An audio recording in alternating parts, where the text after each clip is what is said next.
Contoh pertanyaannya kayak mana Alset Boy, bentar. Alset Boy, berkas prestasi. Kalau berkas prestasi enggak sih ditanya ya. Paling cuma ngisi di apa namanya? Di G-form-nya aja paling. Nah, kalau seleksi spiritual capital assessment itu teman-teman.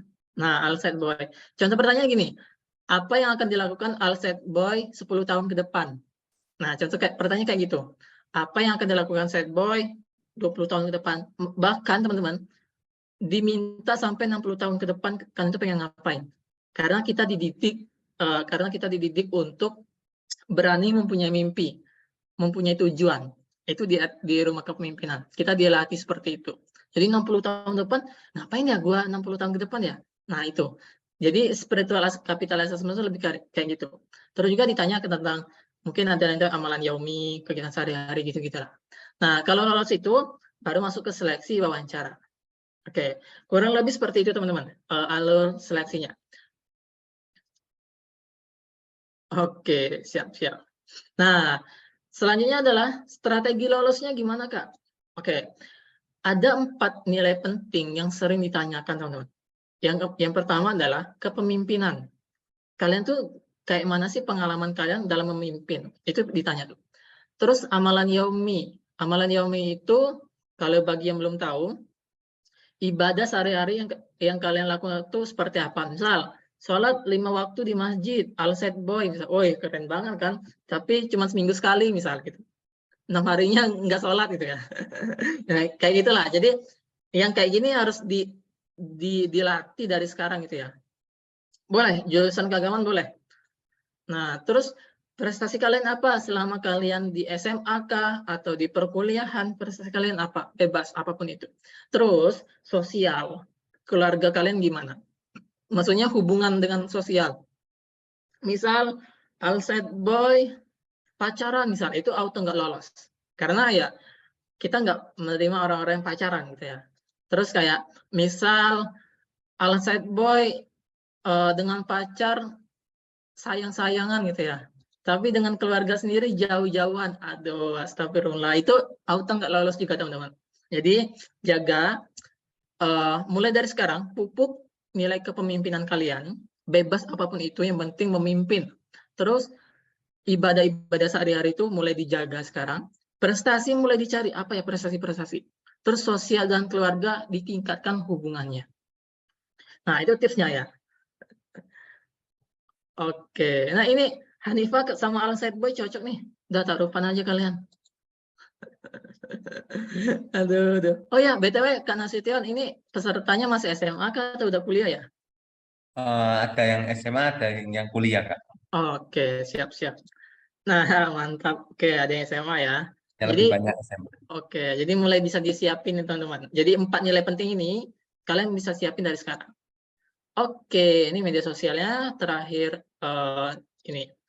Oke, aku pengen ngajak ke Instagram lagi bentar. Terakhir, Bang. Ada Instagram yang Bandung ya. Contoh-contohnya nih. Oke. Oke, ini yang Bandung teman-teman atau yang Nusantara deh. Oh ya, kalian yang bukan kampus tertentu kita buka yang apa ya, RK Nusantara ya. Oke, misalnya ya. Nih, kalian bisa buka nih teman-teman. Jadi kalian yang kampus UIN, di luar kampus yang asrama, kalian bisa masuk ke sini. Follow aja IG-nya Rumah Kepemimpinan Nusantara. Bagian cowok ya, ini yang putra nih. Yang putri ada juga nanti. Nah, kalian follow aja ini orang-orangnya nih. Macam-macam nih. Dari ITB, kebanyakan ITB juga sih. Macam-macam sih sebenarnya. Ada dari UIN nih, UIN Jakarta, ada UIN Jakarta, Universitas Jambi, bahkan ada yang dari Sulawesi juga ada gitu, banyak macam-macam pokoknya. Tinggal kalian kepoin aja ini ya. Oke, Camaba. Sip.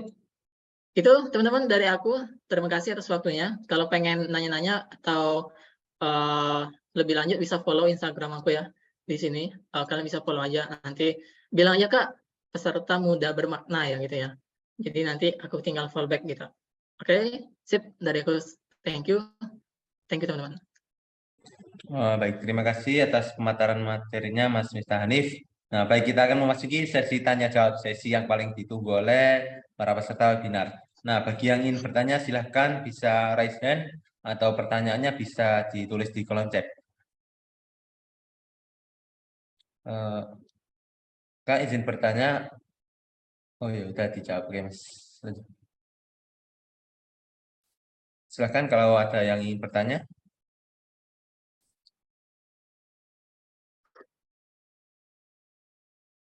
Nah, untuk Mbak Lydia dan Mas Hanif ini ada yang bertanya, untuk beasiswanya sendiri berlaku untuk kampus swasta atau hanya negeri saja?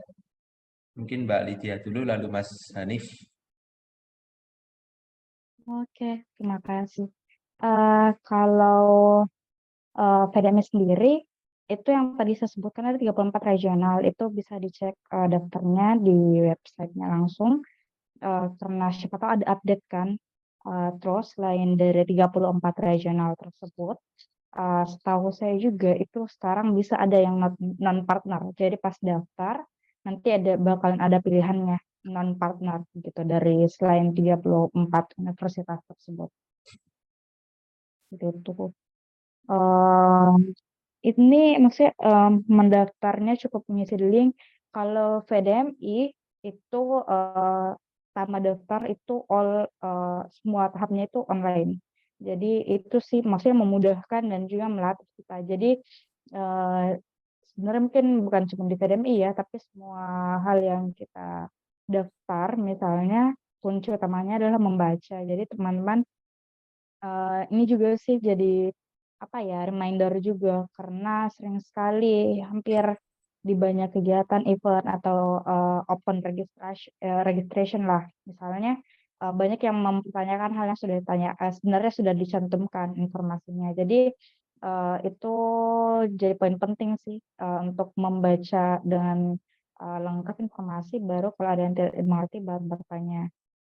Untuk minimal semester dari VDMI sendiri itu tahun kedua di universitas. Jadi ada yang pendidikan vokasi, ada juga yang pendidikan sarjana. Itu di tahun kedua baru bisa daftar dan akan ada evaluasi kalau bisa tidak misalnya tidak turun IPK-nya selama 2 kali berturut-turut atau beberapa pertimbangan lainnya, itu bisa didapatkan sampai semester 8 atau sampai tahun akhir kuliah seperti itu. Itu sih. Baik, wah, jadi Bisa dari ya, oke. ya, silakan. Siap. Jadi beasiswanya bisa sampai lulus ya Kak, sesuai dengan pertimbangan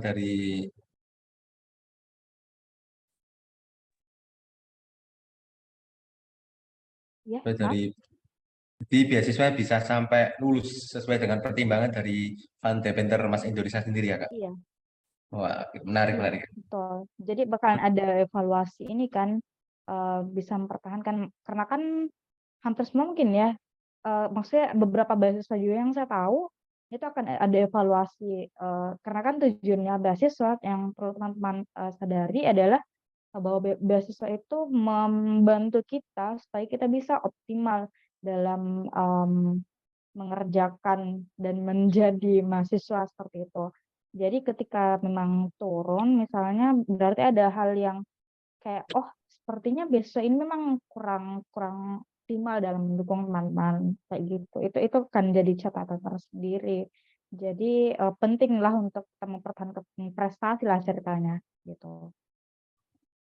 Ah, menarik, menarik. Itu Mas Nif sendiri apa ada kriteria khusus dalam penerimaan beasiswa ini? Apa IPK turun jadi beasiswanya ditarik atau bagaimana? Oke, antara aku jawab satu-satu nih. Untuk kampus swasta, oke bentar, dari Raihan ya. Raihan, betul, nanti tinggal isi G-form aja ya, nanti ada link. Memang kita basisnya online. Yang kedua ada Alisa, swasta boleh ya, nanti masuk ke regional Nusantara Putri ya, Maya. Kalian bisa masuk ke sana. Kalau yang beasiswa, oke, terus ini kalau ke IPK bisa ikut juga tentang rumah kepemimpinan. Nah, teman-teman, jadi kalau di RK itu kita ada evaluasi juga, tapi bukan cuma IPK. tapi performa kalian selama di asrama atau di Nusantara itu seperti apa. Contoh, kalian jarang datang ya, jarang subuhan gitu misalnya. Itu bakal dievaluasi banget tuh. Bahkan ada yang dikeluarkan teman-teman karena dia nggak perform ya. Jadi kuncinya tuh perform. Walaupun misal IP kalian nggak nyampe 3 atau berapa, itu nggak terlalu bermasalah sih. Mungkin performnya bagus gitu. Nah, itu aja kalau di rumah kepemimpinan, karena kita membimbing, membina untuk karakter kepemimpinan, bukan cuma sekedar nilai. Jadi penilaiannya banyak, bukan sekedar akademik aja. Itu ya. Terus ya salah satunya ibadah, terus salah satunya juga, tapi jangan apa ya, jangan berpikir kayak ya udahlah berarti aku ibadah terus ya, itu nggak juga bagus. Maksudnya cari apa? Cari prestasi wajib juga gitu ya. Bersosial tadi 4 poin tadi teman-teman. Kepemimpinan, keluarga, sosial, sama ibadah kalian gitu. 4 itu aja yang dipertahanin. Biasanya itu yang ditanya untuk evaluasi. Gitu guys. Oke, jadi setiap sobo itu ada absensi sendiri atau bagaimana, Kak? Betul, kita ada catatan-catatan dari supervisor namanya, SPV sebutannya. Nanti dari SPV bakal menilai ini perform nggak orangnya gitu ya. Ini perform nggak. Karena kan kita beasiswanya cuma 2 tahun ya.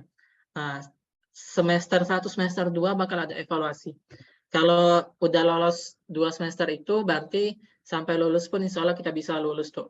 Sampai sampai semester 4 berarti 2 tahun beasiswanya. Gitu.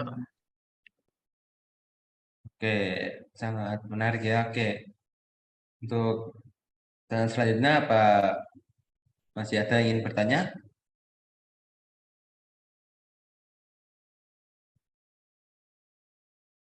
Oke, untuk pertanyaan selanjutnya yakni prestasi ya, dari lomba yang diselenggarakan dari lembaga-lembaga yang di Instagram bisa atau tidak, Kak? Dari beasiswa Ender dan beasiswa Oke, aku izin duluan ya. ya.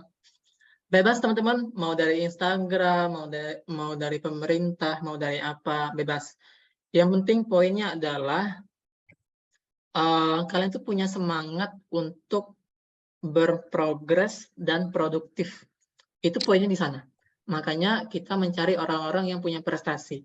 Tapi jangan juga apa ya, kayak minder, prestasi aku nggak banyak Kak, cuman dikit, nggak apa-apa. Tapi kalian tuh punya semangat, tunjukkan. Atau jangan sampai minder, Kak dia prestasinya internasional, aku cuman gimana, nggak apa-apa. Yang penting aduh ini mah main game terus, lolos nggak ya masuk beasiswa rumah kepemimpinan ya, main game terus. Aku nggak tahu sih teman-teman, maksudnya sejauh ini sih nggak ada ya, maksudnya yang prestasi kayak main game itu nggak ada sih, maksudnya nggak dimasukin ke seleksinya gitu. Ya mungkin ada gitu, tapi bukan menjadi utama. Jadi kalau saran dari aku, ya mungkin kalau tingkat SEA Games ya mungkin ya, atau tingkat Olimpiade mungkin ya, itu bolehlah gitu ya, membanggakan gitu. Tapi kalau masih tingkat kayak gitu lah pokoknya, sejauh ini belum ada yang gamer sih, itu aja sih.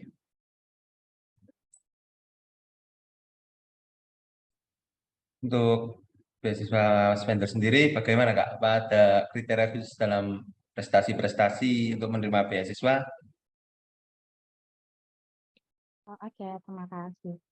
Kalau detail tentang lomba atau prestasi yang pernah diikuti, saya sebenarnya kurang tahu ya, karena kan itu bakal diseleksi sama dari pihak YVDMI-nya sendiri, Yayasan Pendidikan Informasi Indonesia sendiri.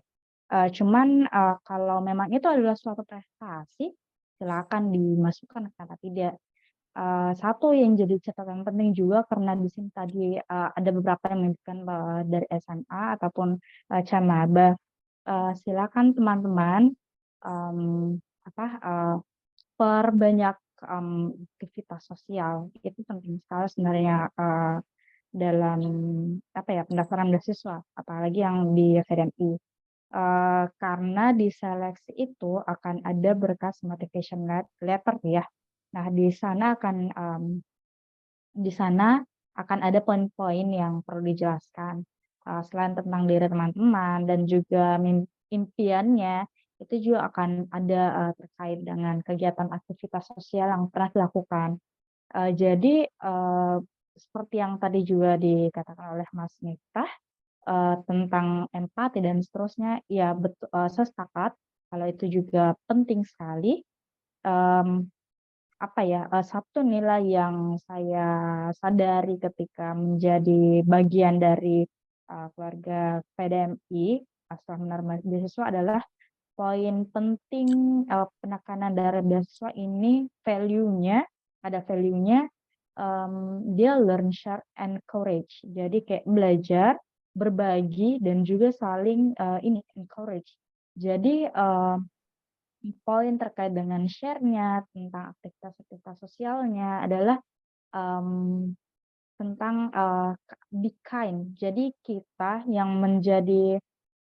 kayak ceritanya kita sudah dapat kebaikan dari beasiswa ini, kita sudah dapat bantuan finansial dan juga untuk pengembangan kapasitas diri. Selanjutnya apa nih? Bukan seharusnya kebaikan-kebaikan itu tidak berhenti di kita, tapi kita teruskan ke sekitar kita. Jadi itu poin utamanya dan hal-hal yang seperti itu jadi poin penting teman-teman. Itu sih kalau yang terkait dengan prestasi dan seterusnya itu silakan dimasukkan sih. Menurut teman-teman itu adalah prestasi. Oh iya, tadi ada kesempatan bertanya ya untuk yang dari UIN saya kurang tahu sih karena selain dari 34 universitas itu intinya adalah masuk non partner. Jadi kan nanti bakal diseleksi lagi ya. Jadi kayak kalau mau daftar sih silakan menurutku gitu. Ingat tanggalnya saja sih. Karena itu waktunya selalu setiap tahun sama 10 Februari sampai 10 Maret intinya. Itu Sad Boy. Ini nama beneran ya. Memang namanya gitu dari awal belajar. Menarik. Oke, ini pertanyaan terakhir ya untuk kedua pemateri. Nah, masalah bahasa Inggris sama bahasa luar lainnya, apa menjadi poin khusus dalam penerimaan beasiswa-beasiswa tersebut? Seperti ada tes IELTS, lalu tes TOEFL, dan lain-lain, apa menjadi acuan khusus dalam penerimaan beasiswa tersebut? Atau harus bisa bahasa Inggris dasar minimal? Ya, saya dulu kah, Mas Miftah? Silakan, Pak. Oke, terima kasih. Untuk bahasa Inggris itu adalah poin tambahan pada saat mendaftar ya, itu adalah tambahan dan itu bisa jadi kewenangan tersendiri karena ada beberapa, seingat saya motivation letter itu ditulis dalam bahasa Inggris dan poin-poin pendaftaran itu juga dia pakai bahasa Inggris. Tapi agak maksudku masih bisa lah kita upayakan. Jadi terlihat ya dari awal pun kita sudah diajak untuk berupaya memberikan yang terbaik. Kemudian terkait bahasa Inggris juga itu sebenarnya bisa jadi benefit ketika bukan cuma pas daftar tapi juga pada saat jadi grantee. Jadi sebenarnya benefit terkait yang sifatnya finansial ya dari Fund Veteran Mas Indonesia itu ada disebutkan di website, itu ada 3. Yang pertama yang setiap bulan diterima, setahu saya sekarang itu nilainya 750.000 per bulan setiap bulan, itu setiap tanggal 27. Tanggal 27, kemudian itu yang pasti untuk semua. Kemudian ada juga kayak ceritanya dia adalah reward ketika teman-teman ada sertifikat TOEFL-nya misalnya atau yang berbahasa Inggris itu akan ada bonus ceritanya dan kemudian ada juga jika lulus tepat waktu itu ada reward lagi, ada bonus ceritanya seperti itu. Kalau dari Fund Veteran Mas Indonesia terkait rasanya seperti itu. Oh, banyak benefitnya ternyata kalau bisa bahasa Inggris. Jadi, Iya. untuk Mas Hanif sendiri silahkan. Apa ada kriteria khusus? Oke. In the Rumah Kepemimpinan is not priority for requirement to join that scholarship. Jadi intinya teman-teman bukan suatu prioritas di Rumah Kepemimpinan Bisa Bahasa Inggris, tapi I agree with Kak Lydia, just plus value, nilai tambah.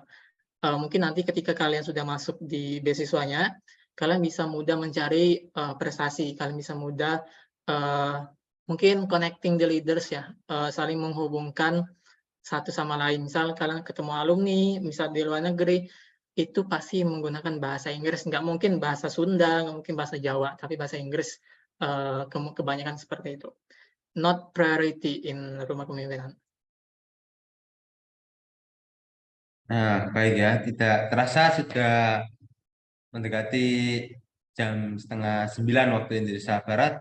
Nah, sebelum acara ini selesai, bolehlah kita foto-foto terlebih dahulu untuk start dokumentasi. Bisa on cam semuanya? Ya, on cam. Alsat Boy. Nah, ini murid pertama dari awal pembelajaran UMP 3IN sampai sekarang nggak berubah-berubah namanya. Ayo on cam.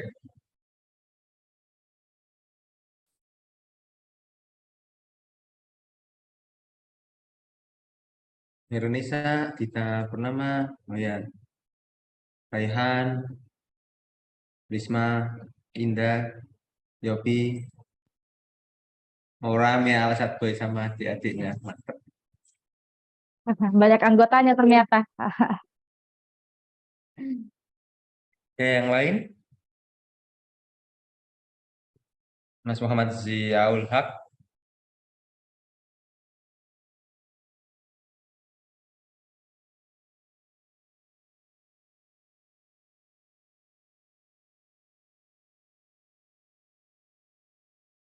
Oke, sudah mulai muncul semua. Ayo semuanya. Sound cam 25 orang.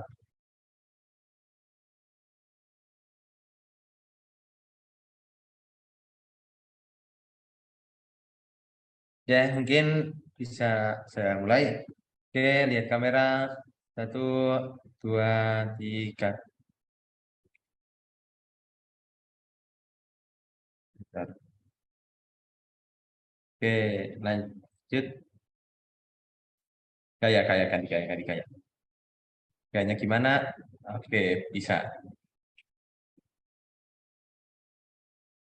Oke, 1, 2, 3. Oke, sudah. Oke, terima kasih atas partisipasinya malam ini untuk Mas Hanif, Mbak Lydia. Terima kasih sudah menjadi materi pada webinar malam hari ini. Semoga tetap sehat selalu dan tetap berkarir.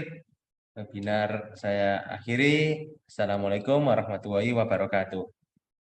Waalaikumsalam warahmatullahi wabarakatuh. Waalaikumsalam warahmatullahi Waalaikumsalam wabarakatuh. warahmatullahi wabarakatuh. Terima kasih, Kak. Selamat beristirahat teman-teman.